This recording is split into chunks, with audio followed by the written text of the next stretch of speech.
Doug Giles is with us, the editor of ClashDaily.com, contributing columnist at townhall.com, author of his latest book, Rise, Kill, and Eat, A Theology of Hunting from Genesis to Revelation. Previously, apparently the author of Raising Boys Feminists Will Hate. Do I have that right, Doug? Yeah, you're in the ballpark. How you doing, Tom? Cool. Fine. Thanks for joining us today. So, the left's true agenda for males is the headline of your article. What is the left's real agenda for men?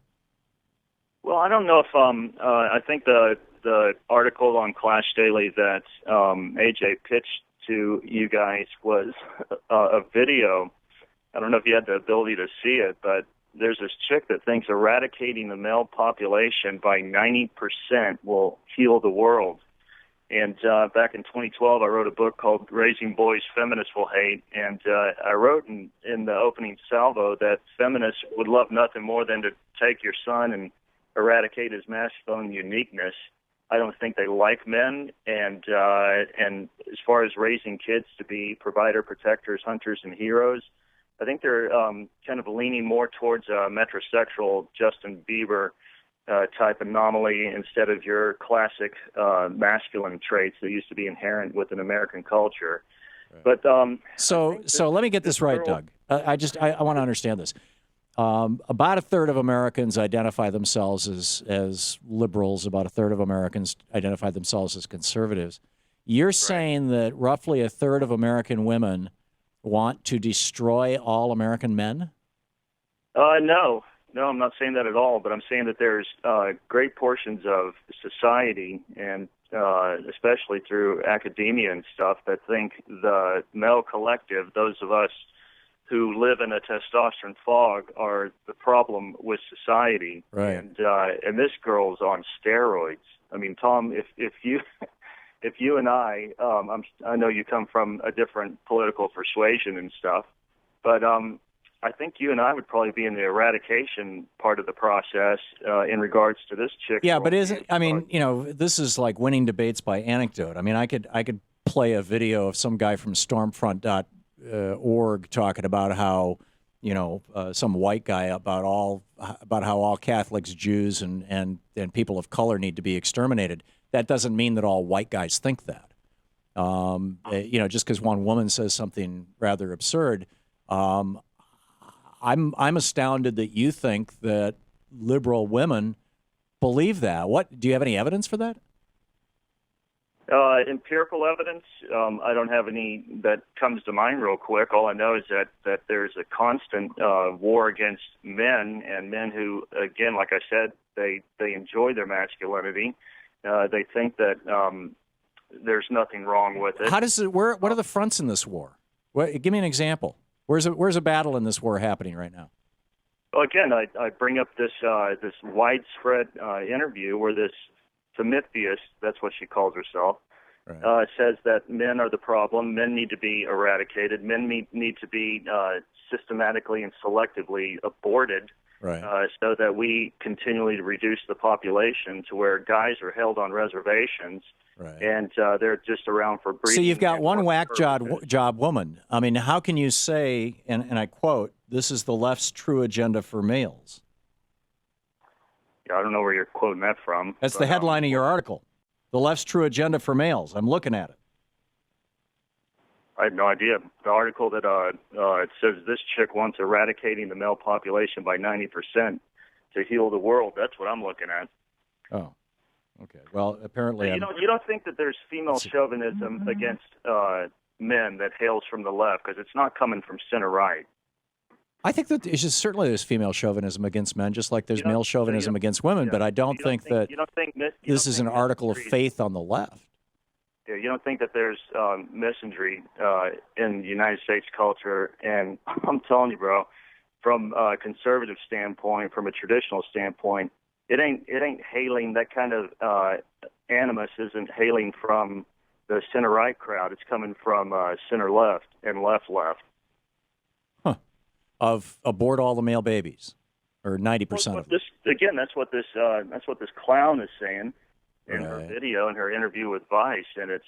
But if that's the basis of your argument, doesn't that make Orwellian as it gets, man? Yeah, but if quoting one clown and saying, therefore, 70 million people in America believe this, but without evidence, I mean, doesn't that make you the clown?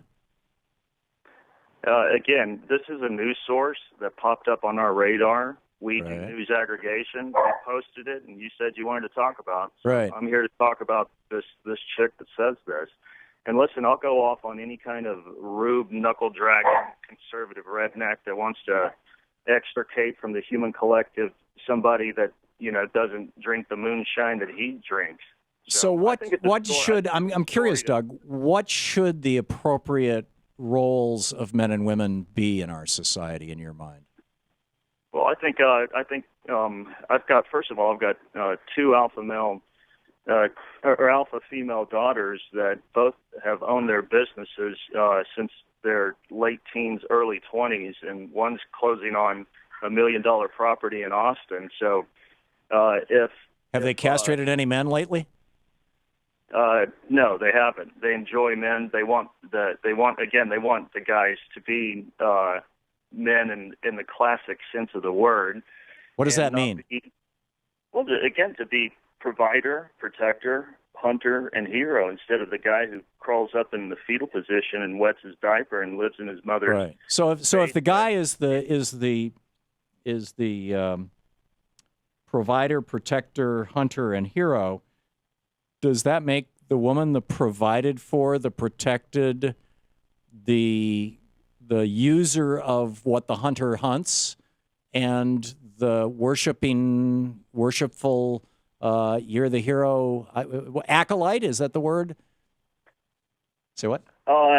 Damsel in distress? Not in your disparaging sense of the word, but you dredge up any of your female listeners that wouldn't want a male who, again, exhibits these kind of traits to be their husband. Do they want some pussy that can't get a job, that whines about how difficult life is, that acts more like a poodle than a bulldog? I mean, I don't know any women on this planet, and we have millions of readers that rock up to Clash left, right, and center, that's looking for some squishy, namby-pamby, hairy-back Mary to partner up with in marriage or in business to carry them or to walk with them through this thing called life. I don't know where any of these women exist that want that kind of cartoon of what I believe men are supposed to be. I don't know. So women who are looking for a guy who is not strutting around with his open carry, who is not, who may not earn as much as they do, which sounds like your daughters. Those women are not real women? Sounds like my daughters. Well, you said your daughter's closed on $1 million deal. Is she making more than her husband? I think they're about the same. So doesn't that make her husband a namby-pamby? I mean, do you have a problem? Well, again, you know nothing about my family, know nothing about. Oh, but you brought it up. Forgive me. Yeah. We don't need to talk about your family. You're right. Yeah. My daughter makes her cash because she's pretty famous. You go to Google her sometime. And yeah. Well, good on her. Yeah. Doug, we're running out of time here, so let me just plug your book and thank you. It's Doug Giles, the editor of ClashDaily.com, CLASH Daily.com, contributing columnist at townhall.com. His latest book, Rise, Kill, and Eat, A Theology of Hunting from Genesis to Revelation, and the website ClashDaily.com. Thanks, Doug. Yeah, thanks, man.